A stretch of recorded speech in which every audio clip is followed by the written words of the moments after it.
नमस्कार मित्रांनो, Marathi food YouTube चॅनलवर आपल्या सर्वांचे स्वागत आहे. मित्रांनो, आज आपण बनवणार आहे मिसळ. तसं मित्रांनो, मिसळ म्हटल्यानंतर आपल्या लक्षात येते पुणेरी मिसळ किंवा कोल्हापुरी मिसळ. तशीच मिसळ आज आपण घरी बनवणार आहे. एकदम झणझणीत आणि चविष्ट अशी मिसळ बनवणार आपण घरी. चला तर मित्रांनो, बनवूया एकदम चविष्ट आणि झणझणीत मिसळ.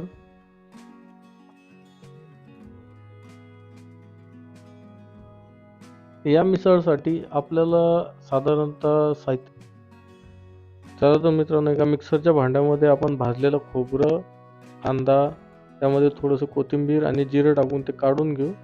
नंतर आपली भाजी बनवण्यासाठी मटकी, टमाटर, सांबार, कांदा, लसूण, जिरा.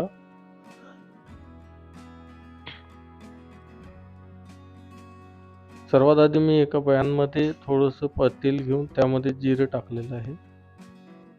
आपण जिरं टाकल्यानंतर लसूण आणि अद्रकची पेस्ट, त्यानंतर कांदा,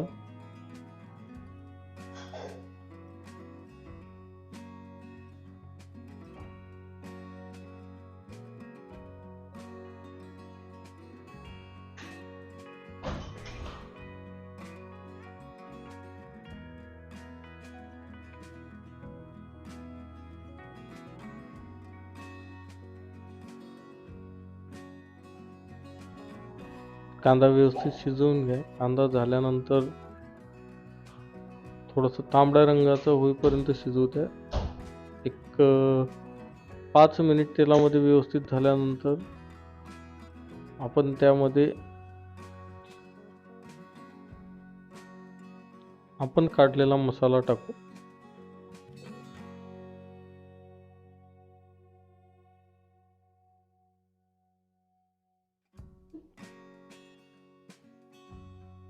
भाजलेले खोबरं आणि कांद्याची पेस्ट, कोथिंबीर आणि जिरं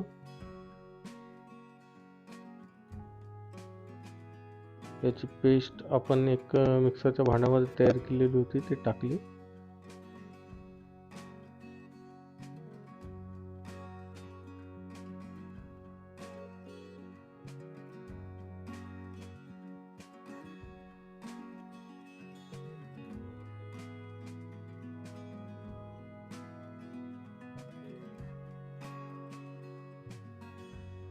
एक साधारणतः 2 ते 3 मिनिट झाल्यानंतर आपण त्यामध्ये टमाटर,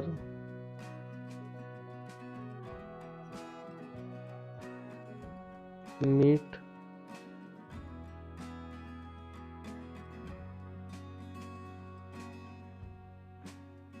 थोडंसं कोथिंबीर,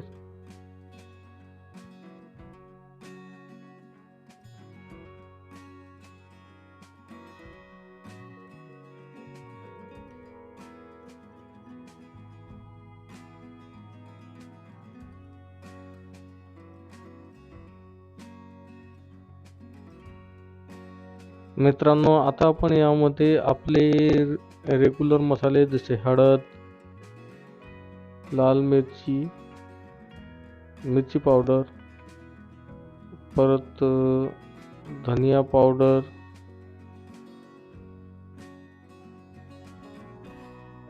गरम मसाला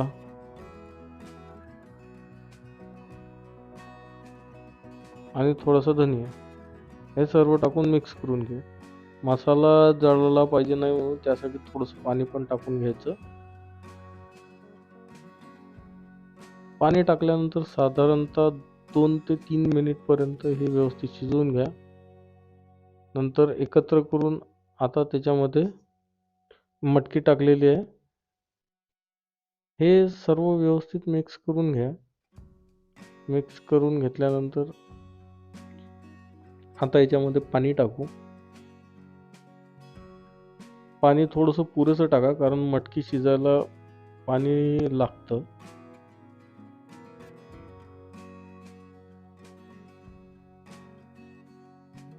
पाणी थोडं एक्स्ट्रा टाकलं तरी चालेल. आणि थोडंसं कोथिंबीर टाकून हे साधारणतः एक 5 ते 7 मिनिटासाठी शिजवून घ्या. चला मित्रांनो, मटकी शिजलेली आहे. आता आपली भाजी तयार झालेली आहे. आता छानपैकी आपण मी बाजारमधनं आणलेलं साहित्य, चिवडा वगैरे, आणि याला सॅम्पल पण म्हणलं जातं, कोणी रस्सा म्हणतो, कोणी तर्री म्हणतो.